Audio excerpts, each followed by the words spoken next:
آج کی ہماری گفتگو کا عنوان ہے کلمہ طیبہ کی فضیلت و اہمیت اور اس کے ثمرات۔ کلمہ طیبہ لا الہ الا اللہ محمد الرسول اللہ۔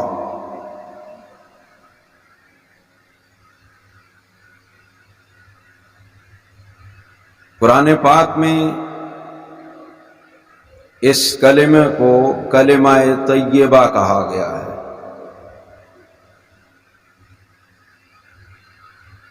فرمایا کہ الم تر کیف ضرب اللہ مثلا کلمۃ طیبہ، اے محبوب آپ نہیں دیکھتے کہ کس طرح اللہ پاک نے کلمہ طیبہ کی مثال بیان فرمائی ہے۔ فرمایا کشجرۃ طیبہ اصلها ثابت وفرعها فی السماء۔ اس کلمہ طیبہ کی مثال ایسے ہے جیسے ایک پاکیزہ درخت جس کی جڑیں زمین میں ہیں اور اس کی شاخیں آسمان تک پھیلی ہوئی ہے۔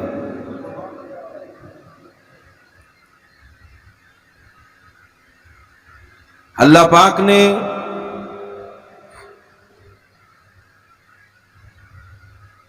ایک مسلمان کو کلمہ طیبہ کی دولت سے مالا مال کیا ہوتا ہے۔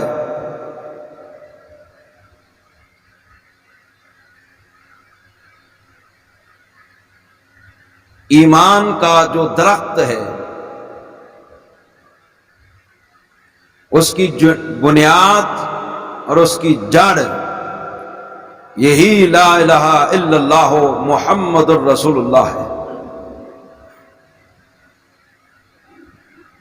اور پھر اس درخت کی شاخیں وہ اعمال صالحہ ہیں۔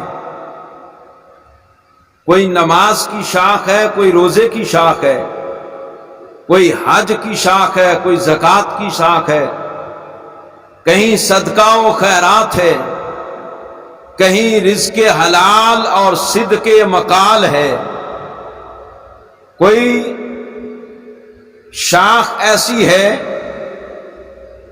جو ذکر سے لبریز ہے، کوئی تسبیحات سے لبریز ہے، کوئی سچ سے بھری ہوئی ہے۔ یعنی ایمان کے درخت کی ہر شاخ کسی نہ کسی عمل صالح سے سجی ہوئی ہے، اور اس کی بنیاد لا الہ الا اللہ محمد الرسول اللہ ہے۔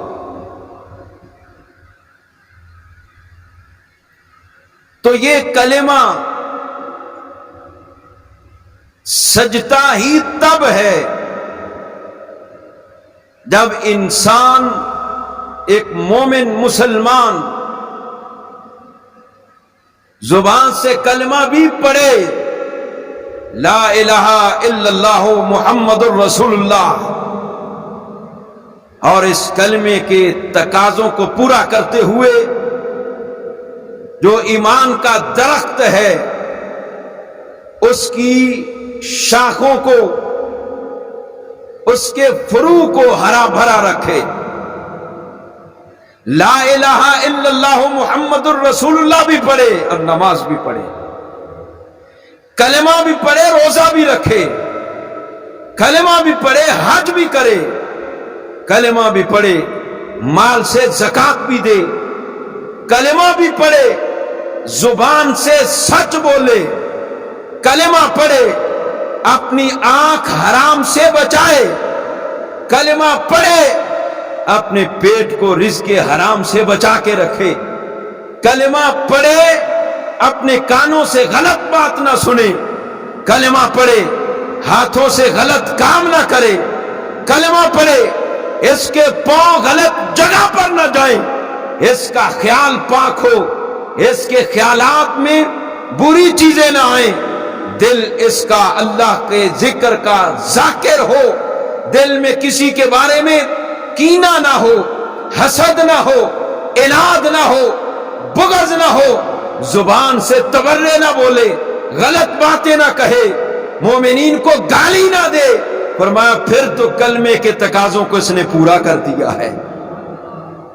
وگرنہ علامہ کہتا ہے کلمہ تو پڑھ رہا ہے لیکن کلمے کے تقاضے پورے نہیں، نہ رزق حلال کھاتا ہے، نہ صدق مقال ہے، نہ آنکھ حرام سے بچائی ہے، نہ ہاتھ حرام سے بچائے ہیں، نہ کان غلط باتوں سے بچائے ہیں، نہ پاؤں غلط جگہ جانے سے روکے ہیں، اپنا محاسبہ ہی نہیں کیا، تو پھر یوں ہی ہے زبان نے لا الہ کہہ بھی لیا تو کیا حاصل، دل و نگاہ مسلمان ہی تو کچھ بھی نہیں۔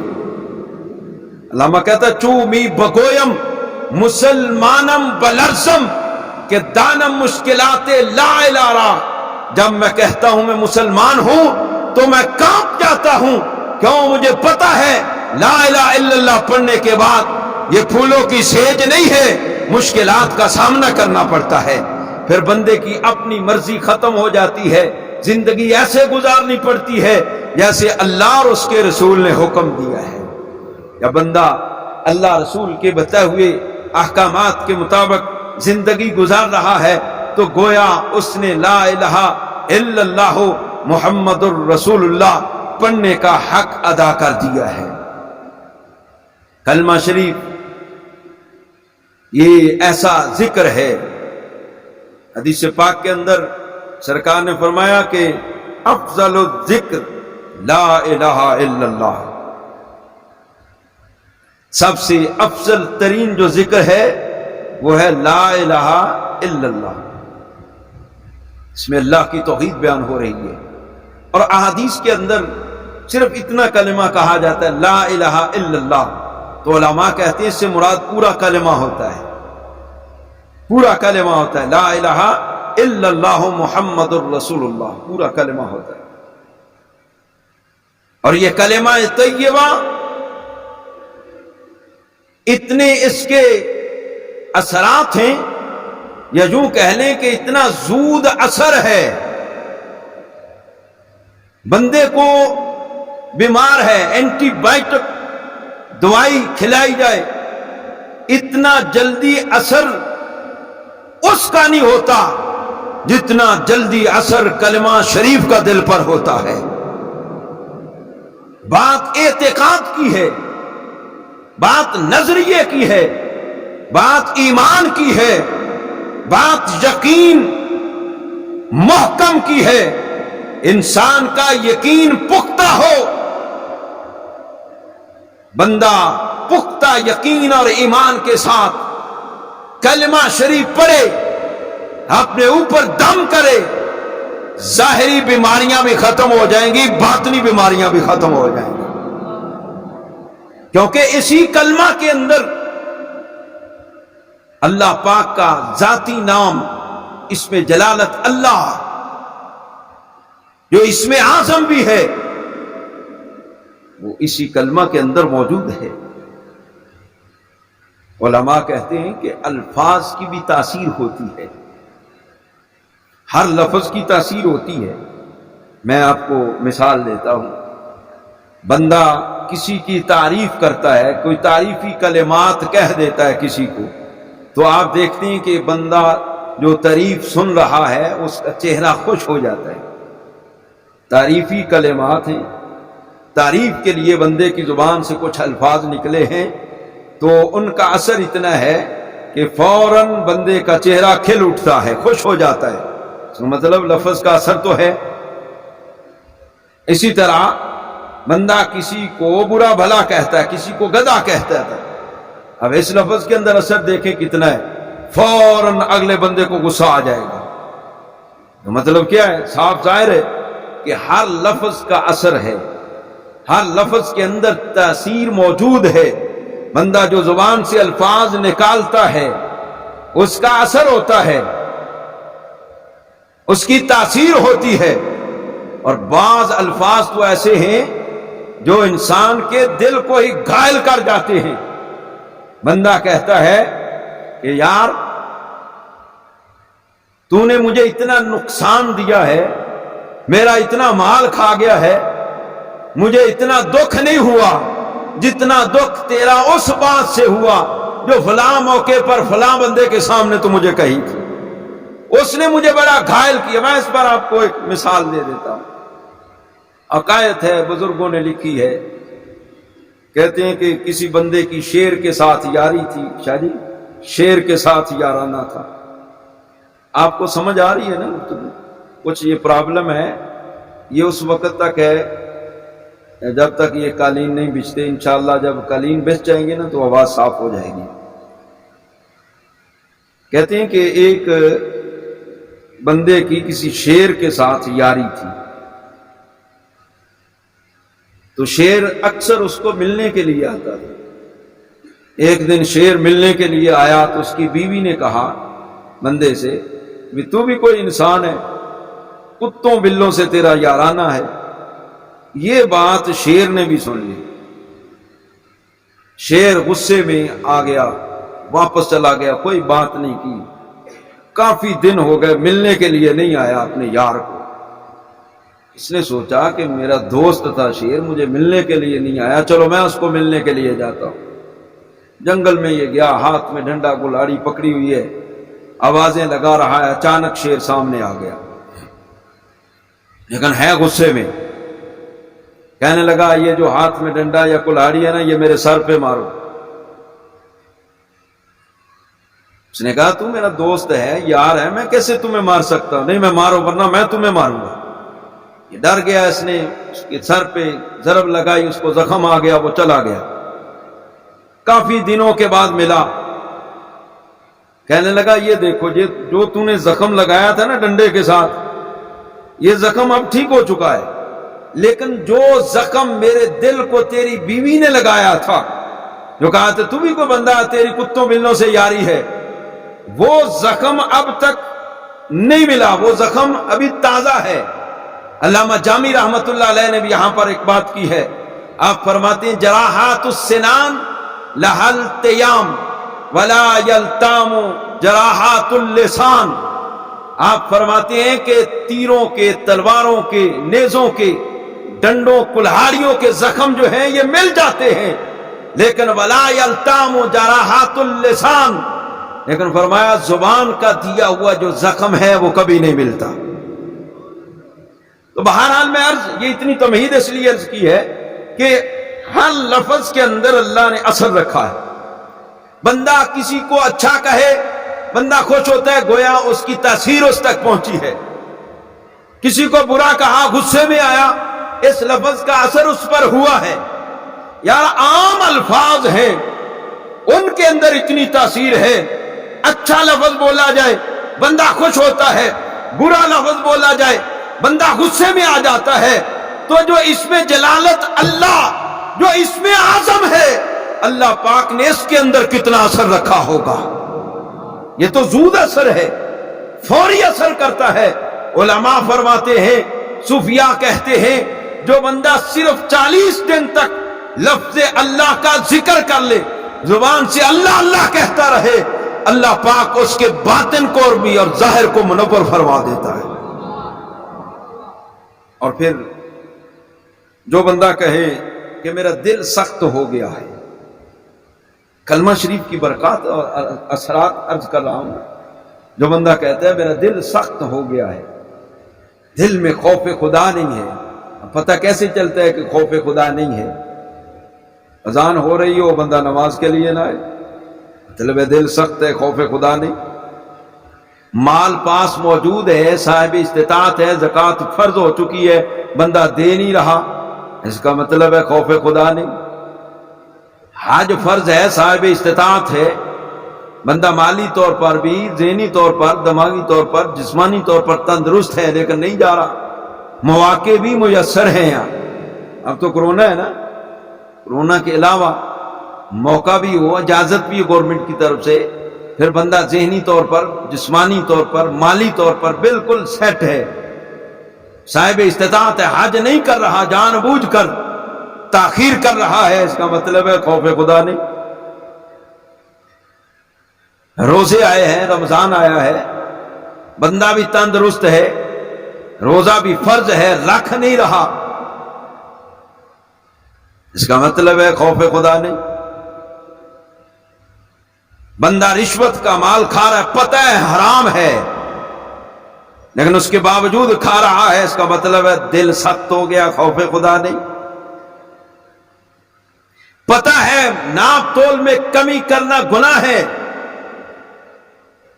ان کے لیے ویل ہے, ہلاکت ہے, اس کے باوجود بندہ ناپ تول میں کمی کر رہا ہے, مطلب ہے کہ دل میں خوف خدا نہیں. ملاوٹ کرنا, سرکار نے من غشا فلیس منا, جس نے ملاوٹ کی اس کا ہمارے ساتھ کوئی تعلق نہیں, لیکن اس کے باوجود بندہ ملاوٹ کر رہا ہے. کون سی شے ہے جو آپ کو اصلی اور جینون مل رہی ہے؟ لوگ سر عام ملاوٹ کر رہے ہیں, اس کا مطلب کیا ہے کہ خوف خدا نہیں.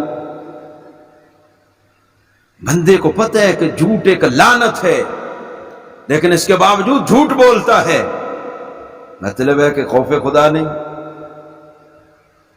بندے کو پتہ ہے کہ غیبت کرنا کسی مسلمان بھائی کی, یہ مردار کا گوشت کھانے سے بھی جناب یہ بدتر ہے, مردار بھائی کا گوشت کھانے سے بھی بدتر ہے, لیکن اس کے باوجود بندہ غیبت کر رہا ہے, تو مطلب کیا کہ دل میں خوف خدا نہیں. بندے کو پتہ ہے کہ مسلمان کے ساتھ دھوکہ نہیں کرنا گناہ ہے, اس کے باوجود بندہ دھوکہ دہی سے کام لیتا ہے, دھوکہ کر رہا ہے, تو مطلب ہے خوف خدا نہیں. پتہ ہے سود حرام ہے, حرام قطعی ہے, اس کا 1 روپیہ کھانا 70 بار ماں سے بدکاری کرنے سے بھی بدتر ہے, لیکن بندہ سود کھا رہا ہے, اس کا مطلب ہے کہ دل میں اللہ کا خوف نہیں. جوا حرام ہے, لیکن اس کے باوجود جوا بازی ہو رہی ہے. شراب حرام قطعی ہے, لیکن شراب پی رہا ہے, مطلب ہے خوف خدا نہیں. کسی یتیم کا, غریب کا, مسکین کا حق کھانا, یہ پیٹ میں آگ بھرنا ہے. فرمایا ان الذین یاکلون اموال الیتامی ظلما انما یاکلون فی بطونہم نار. جو یتیموں کا مال کھاتے ہیں وہ اپنے پیٹوں کے اندر آگ بھرتے ہیں, دوزخ کی آگ. یہ دنیا کی آگ جو برداشت نہیں ہوتی, سوئی کے نک کے برابر دوزخ کی آگ کھل جائے اس دنیا پر تو یہ پہاڑ بھی ریزہ ریزہ ہو جائیں, اتنی خطرناک آگ ہے. اس کے باوجود لوگ یتیموں کا مال کھا رہے ہیں, حرام کھا رہے ہیں, مطلب کہ خوف خدا نہیں ہے. تو لو جی آج یہ نسخہ بتاتے ہیں کہ دل میں اگر کلمہ بندہ زبان سے پڑھتا ہے, دل میں خوف نہیں ہے, دل سخت ہو گیا ہے, اس کا علاج کیا ہے؟ قرآن نے بتایا ہے. کیا انما المؤمنون الذین اذا ذکر اللہ وجلت قلوبہم. میں جو بندہ یہ چاہتا ہے مجھے خوف خدا کی دولت مل جائے, وہ کثرت کے ساتھ اللہ کا ذکر کرے یا اللہ کا ذکر سنے, دل میں خوف خدا پیدا ہو جائے گا. سکون نہیں ہے, میں الا بذکر اللہ تطمئن القلوب. میں اللہ کے ذکر سے ہی دلوں کو, قلوب کو اطمینان ملتا ہے. تو اللہ کے ذکروں میں سے افضل ترین جو ذکر ہے وہ ہے لا الہ الا اللہ. جو بندہ کثرت کے ساتھ کلمہ شریف کا ورد کرتا ہے, کثرت کے ساتھ, اللہ پاک اسے یہ 2 دولتیں عطا فرماتا ہے. ایک تو اس کے دل میں خشیت الہی آ جاتی ہے, جب دل میں اللہ کا خوف آ جائے گا تو پھر بندہ اللہ کے احکام کے مطابق زندگی گزارے. جب اللہ کا خوف آ گیا, اس کے غضب, غصے اور جلال کا خوف دل میں بس گیا تو پھر بندہ حرام نہیں کھائے گا، کسی کے ساتھ دھوکہ نہیں کرے گا، فراڈ نہیں کرے گا، کسی کے ساتھ زیادتی نہیں کرے گا۔ جب دل میں خوف ہی نہیں ہے تو پھر یہ سارے کام ہوتے ہیں۔ بندہ شتر بے مہار پھر بنتا ہے جب بندہ لاپرواہ ہوتا ہے، غافل ہوتا ہے۔ جب غفلت نکل جائے گی، لاپرواہی نکل جائے گی، دل میں اللہ کا خوف آ جائے گا، دل اللہ کے ذکر سے سکون میں ہے، تو بندے کی زندگی اللہ کے بتائے ہوئے احکامات کے مطابق گزرے گی۔ سرکار نے فرمایا ہر چیز کا ایک سقالہ ہے۔ یہ سقالہ کسے کہتے ہیں؟ صفائی کو۔ ہر چیز کو صاف کرنے کے لیے کوئی نہ کوئی آلہ ہوتا ہے، کوئی نہ کوئی چیز ہوتی ہے جس سے اگلی چیز صاف ہوتی ہے۔ ہر چیز کا سقالہ ہے۔ فرمایا وَسِقَالَةُ الْقُلُوبِ ذکر اللہ۔ دل جو ہیں یہ بھی زنگ آلود ہوتے ہیں، ان پر بھی میل کچیل چڑھتی ہے۔ میل کچیل دل پر گناہوں کی ہوتی ہے۔ بندہ ایک گناہ کرتا ہے، دل پر ایک سیاہ نشان بن جاتا ہے۔ اگر یہاں پر ایک اور بات سمجھ لیں، گناہ کرنے کے بعد بندہ نادم ہونا، شرمندہ ہو، بندے کو احساس ہو جائے کہ میں نے غلط کیا ہے، اس کا مطلب ہے کہ اندر ایمان موجود ہے۔ اگر گناہ کرنے کے بعد بندے کو احساس نہ ہو، بلکہ گناہ پر بندہ گناہ کر رہا ہے، تو اس کا مطلب ہے کہ اندر ایمان نہیں ہے، دل سیاہ ہو رہا ہے۔ ایک گناہ کیا، ایک سیاہ نقطہ لگ گیا، دوسرا کیا، نقطہ بڑھ رہا ہے۔ آہستہ آہستہ بندہ گناہ کرتا جاتا ہے، دل سیاہ ہو جاتا ہے، سخت ہو جاتا ہے، پتھر ہو جاتا ہے۔ پھر فرمایا ثم قست قلوبکم من بعد ذلک فہی کالحجارہ او اشد من الحجارۃ۔ فرمایا کہ دل پھر ایک وقت ایسا بھی آتا ہے کہ پتھروں کی طرح سخت ہو جاتے ہیں، یا اس سے بھی زیادہ سخت ہو جاتے ہیں۔ فرمایا پتھروں میں سے بھی کچھ ایسے پتھر ہیں جو اللہ کے خوف سے روتے ہیں تو ان سے پانی نکلتا ہے، کسی سے چشمہ نکلتا ہے، کسی سے ندی نکلتی ہے، کسی سے دریا بہ نکلتا ہے، وہ اللہ کے خوف سے وہ بھی کانپ جاتا ہے، اس سے بھی پانی نکلتا ہے۔ لیکن فرمایا دل اگر سخت ہو جائے تو پتھر سے بھی زیادہ سخت ہو جاتا ہے۔ اب گناہ کی وجہ سے دل زنگ آلود ہو گیا، سیاہ ہو گیا، کالا ہو گیا ہے، سخت ہو گیا ہے، نیکی کی طرف بندہ راغب ہی نہیں ہے۔ اس کو صاف کرنا ہے تو کس طرح کرنا ہے؟ کسی اللہ والے کے پاس جاؤ، کسی بزرگ کے پاس جاؤ جو تمہیں اللہ کے ذکر کی تلقین کرے۔ فرمایا ہر شے کا ایک سقالہ ہے، ایک ایسی شے موجود ہے ہر شے کے لیے جو اس کا زنگ دور کرتی ہے، میل اتار دیتی ہے۔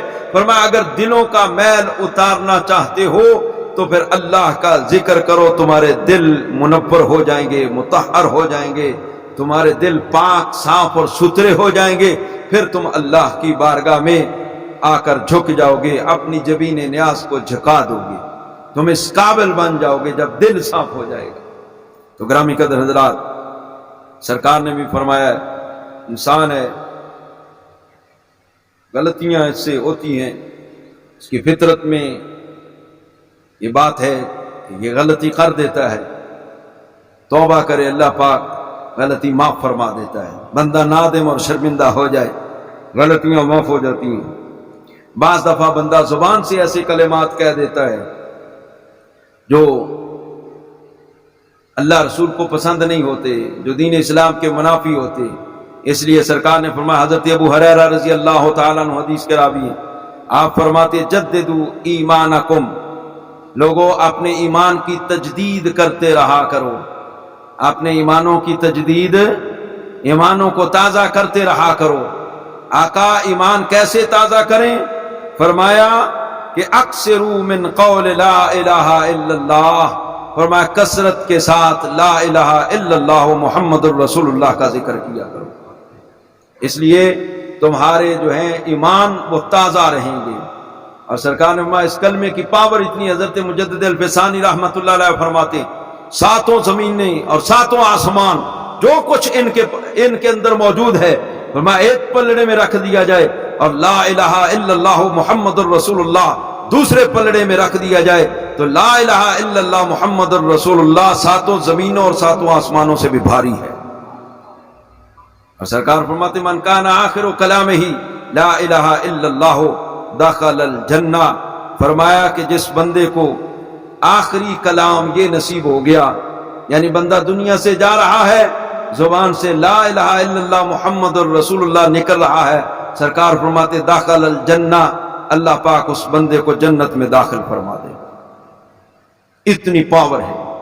حضرت محی الدین ابن عربی رحمت اللہ علیہ، ملا علی قاری رحمت اللہ علیہ نے مرقات کے اندر یہ بات لکھی ہے، آپ فرماتے مجھ تک یہ حدیث پہنچی کہ جو بندہ 70,000 مرتبہ کلمہ شریف پڑھے اللہ پاک اس کی بخشش کر دیتا ہے، یا جو بندہ 70,000 مرتبہ کلمہ شریف پڑھ کر کسی روح کو ایصال کر دے، اگر وہ بخشا ہوا نہیں ہے تو اللہ پاک اس کی بخشش فرما دیتا ہے۔